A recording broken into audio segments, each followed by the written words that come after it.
আমরা গত শুক্রবারে এখানে অ্যাডমিট হয়েছি। আমরা মানে আজকে 5 দিন হয়েছে আর কি। এখন মোটামুটি একটু ভালো ফিল করতেছি, বিদায় এখন করোনারও প্রকোপ বাড়ছে, যার কারণে বাইরে যাওয়ার চিন্তা ভাবনা করছি আর কি। আসলে ডেঙ্গুটা এখন মোটামুটি ভালো একটা মানে মহামারীর মতো হয়ে গেছে আমাদের এলাকাতেও। কুমিল্লা দাউদকান্দিতে মোটামুটি অনেক রোগী আক্রান্ত। এখানে প্রতিদিনই 5 থেকে 10 জন করে আসতেছে যাইতেছে। আমি নিজেও দেখছি এখান থেকে অনেক লোক রিকভার হয়ে গেছে, প্লাস এখনও এডমিট হইতেছে। আমার পরিবারের মোট 3 জন আক্রান্ত হয়েছিল। 10-12 দিন আগে আমার ছোট ভাই এখান থেকেই ট্রিটমেন্ট করে নিয়েছিলাম।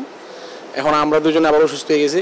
আক্রান্ত হওয়ার পরে দেখতেছি যে মানে বাসায় ট্রিটমেন্ট করাইছি 5-6 দিনের মতো, দেখতেছি যে ভালোর দিকে না, ওর প্লাটিলেট 17,000 চলে আসছিল। তখন আমি এখানে এডমিট করাইছি, লাস্ট 15,000 ছিল। দুটো একসাথে জ্বর হয়েছিল, হ্যাঁ আগে হয়েছে, আমারটা পড়েছে একদিন। তো চিন্তা করলাম যে পরীক্ষা করেছিলাম, তো আস্তে আস্তে বাডামে দেখাইছিলাম ছিল, তো ভাবছি যে একবার রক্ত পরীক্ষা করে দেখাই, পরে ধরা পড়ছে ডেঙ্গু। তারপরে ইসলামী যে একটা হসপিটাল আছে ওইখানে নিয়েছি, ওইখানেও এটাই আসছে। পরে এইখানে নিয়ে আসছি আর কি, বলছে যে এখানে নাকি ভালো চিকিৎসা হয়, তাই এখানে নিয়ে আসছি। পরে এখন আপাতত ভালোই আছে। সেটা মানে রিপোর্ট আবার আজকে করাইবো আর কি, এখানে 10টা বাজে করাইবো, যে ডাক্তার আসছে, করাইলে তারপরে জানা যাইব আর কি।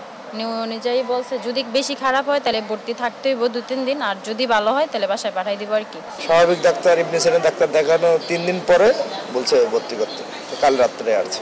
ব্যথা, জ্বর আসতেছে, কমতেছে, সমস্ত শরীর ব্যথা। প্রথমে আপনার জ্বর আইছে, ঠান্ডা লাগছে, একবারে আপনার ডাক্তার দেখানোর পরে ইবনে সিনা ডাক্তার বললো যে ডেঙ্গু ধরা পড়ছে, আপনারা তাড়াতাড়ি পারেন ভর্তি করেন।